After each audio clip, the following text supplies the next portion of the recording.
Wonderful. Welcome. How are you? I'm always glad when we can spend time together, particularly when we can continue our discussion on cooking with wine. Today it's going to be French kitchen. The French have always cooked with wine. It goes back so far that it's really hard to trace. But we do know that a very interesting thing happened in what I would call a rather boring time in French history.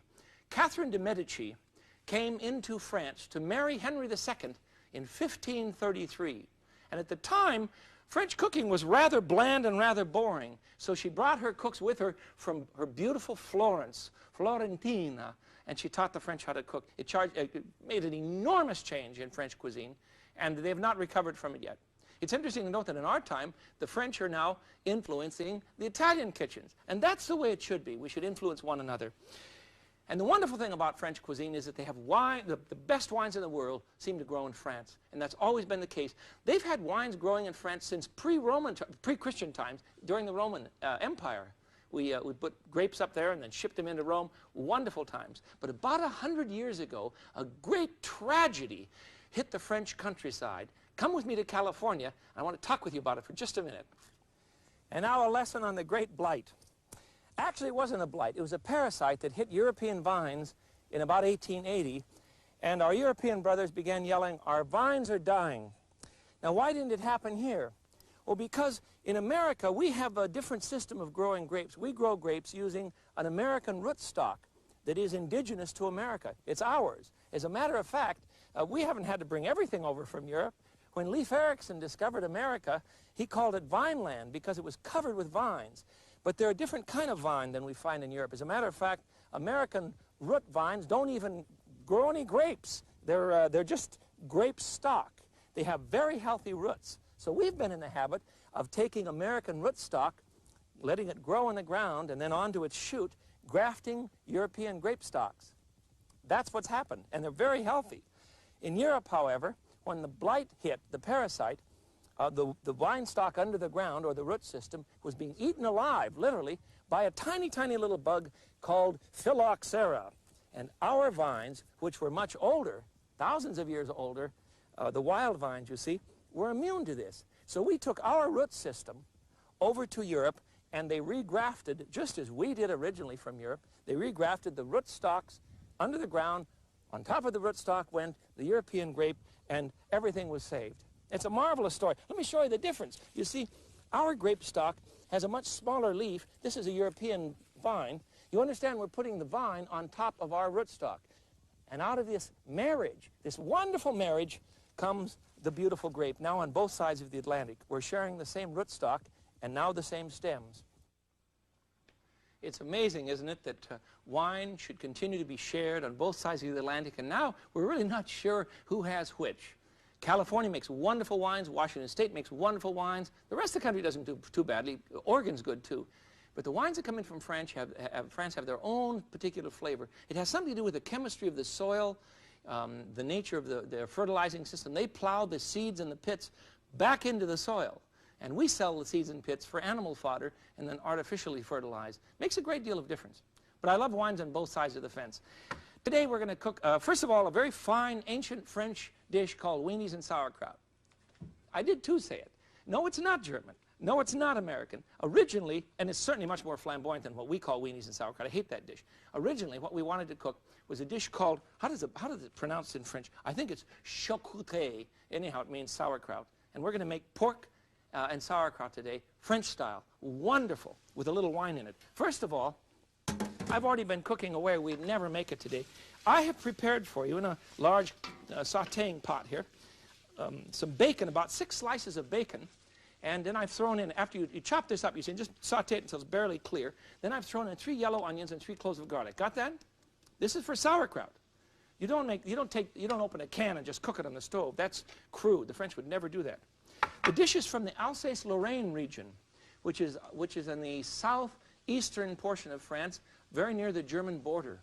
Do you remember Albert Schweitzer used to be an organist in the church there before he went to Africa? You learn all sorts of strange things when we cook together, don't you? Between phylloxera and Al Schweitzer cooking and playing the organ for the community there. Alsace-Lorraine. All right, I'm now adding 3 apples, 2 or 3 apples that Depends on how big they are, of course. These happen to be Granny Smiths. And I might as well make a plug for Washington State. If you're buying apples and they're not from Washington State, I'm going to get you. You understand why? Because I love Washington State apples. I love the state, too. Now we're going to add 3 pounds of sauerkraut. That's about 1.5 quarts. But I want to drain it first. I have rinsed it. Where's my draining pot here? Here it is. I've rinsed the sauerkraut with a little bit of water. And I have about 1.5 quarts of sauerkraut, or 3 pints, 3 quarts, or 6 pints. A pint's a pound the world around, remember? So if you have 1.5, we should be all right. Okay, 1.5 quarts should make it. You got that 3 pounds of sauerkraut, or 1.5 quarts. Drain out the water. I've just barely rinsed it. You don't want it too strong. And that will go into the kettle now with our apples, bacon, garlic, and onion. We've pre-cooked the garlic, onion, and bacon, so we're on our way. There we go. Are you still with me? I am too. That's never happened in your kitchen. I threw away the sauerkraut juice, and I probably shouldn't have. When I was a little kid, sauerkraut juice was considered a minor medicine in our home, and I won't tell you what it was for. You'll just have to guess. All right, now we'll put some seasonings in, and it's wonderful seasonings that make the dish so different. I want to add, first of all, 2 cups of white wine, which will clean up the sharpness of the dish. 2 cups of white wine. Dry, of course. 1, 2. All right. That's enough. And then we're going to add the seasonings, which will consist of, let me get everything out here. We need some juniper berries. I want about 15 juniper berries. Now, you'll have to find these in a good spice shop. Is that 15? It's 15 for me. That's enough. And then we're going to add some peppercorns. I need about 8 of them. You were wondering what that last dish was that you heard go, well, we're not going to cook that one today. I wasn't going to get to it anyhow, so don't worry about me. We'll get by.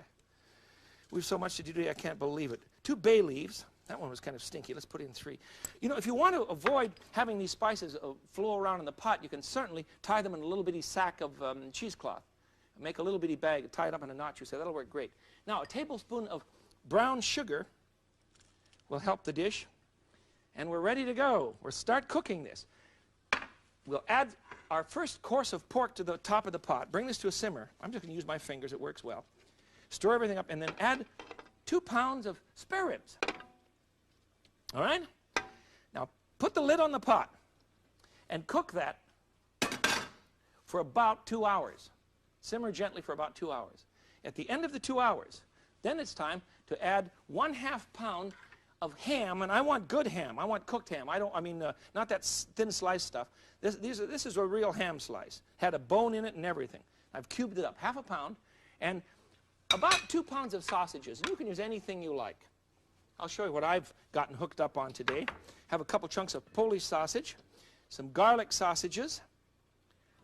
Just set them in the pan here, and some bockwurst. Now, bockwurst is not very French, but they do have some wonderful French white sausages called boudin blanc. Boudin blanc. And one of these days, you and I are going to have a sausage festival, and I'll show you how to make some of those French sausages. But today, we'll do it this way. Now, put the lid on.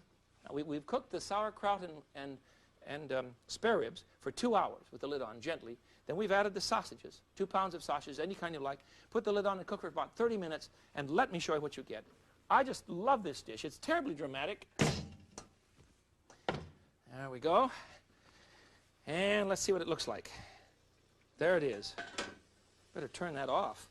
I want to dish those up right away, so we'll grab a paddle here. I don't want all this. I don't want all the juice to come out with it, you see. And a big plate.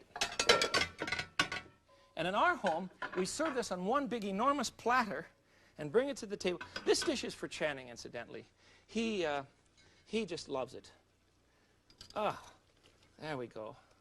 And just the sauerkraut and the sausages are so mild and mellow now. It's not the kind of sauerkraut you used to have at grade school. Do you remember that? Those things were just terrible. Well, I don't need all of this. Let me get some more sausages. Ouch. We'll just arrange them on top. Oh, those are hot. Don't cut your sausages ahead of time. You see what I've done? Charcuterie, or however you say it. My French is just non-existent. A little more. And some spare ribs. Put a couple of spare ribs in the top here. You can spend some time arranging that. And then a little parsley garnish certainly wouldn't hurt. And we'll put it out right now for our first dish from France today. You didn't expect sauerkraut and weenies, did you? Well, sauerkraut and weenies is a very boring variation on a very good dish. So we don't need it. We'll do it this way. There we go. Put this out for you. Serve the whole works at once. And if you don't have any great big platters like this, these are from Lone Oak in California, but you can find some big platters in your area, I'm sure. And I just think they're wonderful things to have. It says something very serious about the nature of your household and your family and your guests if you say to everyone, we'll all eat off of one plate, thank you. And that means that you really take the eating community seriously. And I want you to. I want you to. All right, next one. Enough of sauerkraut and weenies. And boy, I'll tell you, this is no sleazy dish. This is a wonderful full meal for the whole household. And you would serve this at a formal dinner party with a glass of wonderful Alsatian wine. And the Alsatian wine that I want to show you is a Gewürztraminer, one of the great grapes from the Alsatian region. And of course, this is French indeed, right on the border between Germany and France. And we also grow one in Washington State. And our Washington State Gewürz is really quite, I shouldn't use the in word on you here. The pop word is Gewürz, you see. This is really a very fine wine. Both of them are just delicious. So you can have either one. But the wine is spicy and fruity, and it will stand up against sauerkraut. You didn't think I could come up with anything to stand up against sauerkraut, but that's it. This is a marvelous, what would you call it, a farmer's meal in that region? It's a classic. All right, the next pot is going like mad, so let me get another kettle here for us. We're going to do another pork dish. Pork is very popular in France. Beef is new. Beef is new. Piggies, you see, are able to take care of themselves, so they've always been popular in France. I want to do a pork roast with grapes and wine sauce. It's so simple you can't believe it. We'll get the pan going here. I want to marinate a 3-pound pork roast in one onion, one chopped white onion. So simple. Boy, that's more than one onion. Let's, there, that's one onion, all right? Who knows? We don't need to worry about the measurements here. 2 cloves of garlic, and we can either crush them up or slice them up. I'm going to crush them up today. You notice my garlic press is wet because I've been cooking. You know, I cook for a long time before you show up. We really do cook all of these things just before you arrive, and so my garlic press has been working overtime, and I keep it soaking in a glass of cold water so I don't have to keep cleaning it. That's frugal. That's clever. Yes, I thought it up. I love it. All right, now to that we're going to add some thyme because this is very French, and there's nothing more French than good thyme. About a fourth, excuse me, a whole teaspoon of thyme, and then I want a 4th teaspoon of rosemary. Wonderful rosemary. There, that'll be enough. And we'll add bay leaf. And where's the bay? Here they are. You'd probably want to crunch that up a bit. There we go. And now some pepper. And please, I don't have to preach again, do I? Don't use pre-ground pepper. You know, that's just terrible. You don't know where to get that stuff. Awful thought. And 4 tablespoons now of olive oil. Use good olive oil. There's no substitute for good olive oil. And it's also good for you. 4 tablespoons of good olive oil. And here's the clincher. 1/4 of a cup of brandy. Now, it doesn't have to be expensive brandy. You can use something, you know, good California brandy isn't going to cost you a lot of money. And you really should have brandy in your kitchen for cooking. It's wonderful flavor. All right, we've got it. Now, we're going to marinate that for 2 hours. And at the end of the 2 hours, we're going to take it out of the pot. Boy, that was sure quick 2 hours. Isn't television wonderful? And we're going to brown him. I better put some oil in the pan. Brown him in a little bit of butter and olive oil, about a tablespoon or 2 of each. You don't have to go overboard on this because I know that some of us are really trying to cut down on the old butter fat kick. Whoops, that's going to burn. You see what's happening in the pot? I'm glad that the pot is that color. You see what's happening? Now watch, throw in some olive oil right away and stop that. There we go. We don't want to burn it. Turn down the pot. Either that or put in the roast, one of the two. That's fine. And in goes the marinated roast, leaving the marinade behind. Wonderful sound. You know, that's not quite 3 pounds. If you've caught on to that, you have a very good eye. That's about 2.5. It should be a little bit bigger. Now we add the white wine, always a bit of white wine. 1 cup of white wine to the pot. That'll all calm down in a minute. These heavy kettles are from France. They're made from cast iron. They're called Le Creuset, and they'll cook beautifully for you. But they sure maintain heat, so turn the heat down a bit. Otherwise, you're going to cook it too fast. It'll burn right up on you. Let that cook now for about 1.5 to 2 hours. so that the roast is very tender and nice. Let me show you what happens. I don't need to keep this on the stove. We'll get rid of it here. There we are. And here's what we have. I've already cooked one for you before you came. Oh, did I tell you to put the marinade in? I bet I didn't. What you want to do is to put the marinade back. Let me show you this step. We missed it. The marinade that was in the pot with the pork is to be strained out and poured in with the wine so that the meat cooks in its own marinade for about 1.5 to 2 hours, along with a cup of wine, right? Okay, here's the fun part. Here's the fun part. The fun part's finding a spot. There it is. Put in a couple pounds, not all of them, we want a few for garnish, of grapes. These are seedless, Thompson seedless grapes, you see? Put them in the pan and let them cook for about 5 minutes with the lid on. There we are. We'll let them cook for 5 minutes. In the meantime, I'm going to remove the roast and we'll slice up a bit for us. You ever thought of putting grapes in a pork dish? It's really very beautiful. Let's get the roast out of there. And I'll just, come on, grapes. Oh, there. I'll just put him on my block. Keep him on a warmed plate, of course. And I'm not going to slice much of this because the friends that eat all of this food, and I know you always ask, who eats all of that food? Well, I have a whole crowd of characters around here that help me and people of whom I am incredibly fond. Just terribly fond, and they eat up everything. Sometimes they eat things they are not supposed to eat. There, we'll get that on a big platter now, a good serving platter. Another biggie for our kitchen. How am I going to do this? Have to do it from this side. Just pick it. Oh, boy, that's warm. There we are. That's a nice arrangement. You think that's okay? Let's put that out here, and in the meantime, we'll finish our sauce. The sauce is so simple. We have one other ingredient. We have the grapes. You see? Now we're going to add a half a cup of whipping cream to the pan, and the sauce will be ready. Trying to clear off my block a bit so we can operate here. This is really very attractive, isn't it? Well, it's going to be. Don't laugh yet. It's going to be in just a minute. We'll get the grapes are cooking nicely. So I think we have time to cook these for about 5 minutes in the sauce, you see? And then add 1/2 cup of whipping cream. And cook that a bit. You want to reduce it just a smidgen. What is a smidgen? I'm glad you asked. I don't know what a smidgen is. Cook it down. Reduce means you thicken it up a bit. Now, that's not quite long enough, but I don't really have time to argue with the pot, so I'm going to serve it now because I want you to see it. And it's a very nice dish. You notice in kitchen design, everything is close to me. I don't like kitchens that mean that you have to wander up and down long hallways and through alleyways to get what you're after. I don't believe in such things.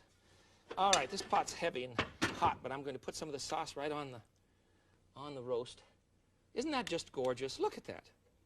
Isn't that fun? No, I didn't expect the grapes to stay in the top. Knock it off. Of course they're going to roll off to the side. But we can put a few on the, when we bring it to the buffet, we'll put a few bright ones on here. Get some more grapes up in the front, huh? All right. I think that's enough. You get the idea, don't you? And a little sauce is served along with a few grapes for each roast, or each slice. And it's very dramatic, and it's very delicious. Your kids will absolutely love it. All right, do we have time for another? We do. Let me see. Where am I going to put this thing? Oh, that won't work. Here we go. The next one is terribly French because we're going to use snails. Now, don't get all put out. If you've not tried snails, you really should. They're very, very delicious. We're going to saute 1 celery root. And this is what you have to do. Here's what a celery root looks like. The celery root is the bottom, you know, the bottom stem of the celery, of course. It's underground. The root comes out this way, and we cut the celery off the top. Now, when you peel one of these, we're going to julienne this, by the way. When you peel one of these, you'll get a nice white vegetable of marvelous flavor and interesting texture. You can find these in any supermarket in our time. I'm going to use a julienne cutter. You've seen me use this.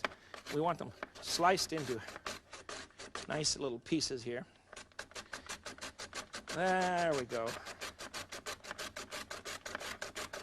Okay, I'm not going to do the whole thing, but you understand. Be careful with this device now. You're going to slice your leg off. I think that's enough to start with. So at least you can get an idea of the dish. Cut them into julienne sticks, and this will go into the frying pan with a bit of olive oil. There we are. The pan's hot now. Remember the rule? Hot pan, cold oil, foods won't stick. And you've noticed I'm using Silverstone. Well, that's all right. I use that because you don't need as much oil. Saute the celery root now just for about 5 minutes. You won't need to do much more than that. There we are. We'll toss that a bit in the oil. All right. Now, while that's cooking down, in the meantime, I'm going to prepare a sauce or a gravy using another pan here. And I'm using a large frying pan because when you want to reduce things, the wider the space that you use, the bigger the pan, you see, the quicker, of course, the liquid is going to evaporate. Does that make sense? I sure hope so. We need half a cup of white wine, the sauce for our snails, half a cup of white wine, half a cup of cream, or half and half. And, you know, you can use mock cream for this if you like. You know what mock cream is? It's a very interesting mixture of a little bit of milk and some low-salt, low-fat cottage cheese that you buy at the supermarket. Weight Watchers has a low-salt, low-fat cottage cheese. It'll work beautifully for you. We'll toss these. I don't want to overcook them. Oh, they're looking good. Fine. That's good. Let's turn those down. As a matter of fact, let's change burners here. There we are. I can get more heat on this back one. I have one burner on my stove that is what I call, you know, the burner, because it gets very, very hot. So that'll bring it up quickly. It's just about done. Now, when you want to make mock cream so that you can cut down on your animal fat intake, simply put a pound of low-salt, low-fat cottage cheese. You don't want a lot of salt in it, you see. That's not going to work at all. Put it in a food blender and put in about half again as much milk. That would be a cup. And let that blend until it's absolutely creamy smooth, and you can use it as a cream substitute. I'm using straight cream because I'm in one of those moods today, but you don't have to do that. All right, I'm going to turn off my celery. I think that's finished. Yes, that's done. All right, now then we're going to add a little bit of cumin, and cumin is our secret here. As the milk and wine is reducing, we're going to add about a 1/4 teaspoon of cumin. I got this recipe. Well, I didn't get the recipe. I think this is what he does. But I tasted something very close to this with lamb and cumin, and I began thinking about strange things. And then I tasted snails with cumin in France, at the city of Bordelais. And it's very, very good. Now, if I can find the snails. Here they are. You want 1 cup of snails. You just buy these in a can. The can will say 7 1/4 ounces, of course, rather than 8 ounces. I don't know why we do that, but nothing's ever what you think it is. And put the snails in it. Stop. I heard that. Now, if you've not tasted these, you just calm down. This is a wonderful dish. Wonderful dish. Heat the snails just until they're warm. These are already cooked, you see, if they come in a tin, so you don't have to worry about them. And let them just warm up, and we'll put a little bit of salt and pepper on that. You certainly don't need much. Tiny bit of salt and just a little bit of pepper. All right, these will be served on top of the celery. So as the sauce is reducing, I'll dish up the celery. As we cook with wine in France, wonderful dishes. And you have to ask, who started eating snails? Well, I don't know who the first person was to ever eat a snail. There are some theories that he was a desperate man. I don't believe that at all. I think the French have been willing to taste wonderful and marvelous things in their history. Sometimes, I suppose, it's out of destitution. But I like to believe that it's because they're willing. They're willing to try wonderful things. All right, snails now cooked in a bit of cream, wine, salt and pepper, and the wonderful flavor of cumin. And this will now go on the top of our celery root. And it makes an absolutely smashing dish. When this came to the table, I couldn't believe it. When they said on the menu, see, I have to read, I have to guess at my French. On the menu, it said, in French, it said snails with celery. Well, I expected it to be snails with celery. But in Europe, they don't mean snails and celery or snails and celery. They mean the snail comes in celery root. And that's precisely what we got. So there you have it. With this dish, I would serve either the Gewürztraminer or perhaps a good red. And I have a red wine for you. This one, this Roussan Segla, is the favorite of my dear friend and associate in food, Mr. Tom Jefferson. Now, if you didn't know he was a favorite of this country, he went to France and bought this every year. As a matter of fact, when he died, he was about $40,000 in debt. That's $2.5 million in our time, and most of it was due to his love for wine. Roussan-Seglas still exists. It's a wonderful place. One more thing I must tell you. Talleyrand said that the French have 300 sauces and 3 religions. The Anglo-Saxons, on the other hand, he says, have 3 sauces and 300 religions. Actually, that's true. And most French sauces are based on wine because it cleanses the palate, it supports the food, and it gives you wonderful things. Sauerkraut and sausages, pork with grapes, and snails on top of celery. The wonderful things from the Frugal Gourmet. Till I see you again, I bid you peace. Bye-bye.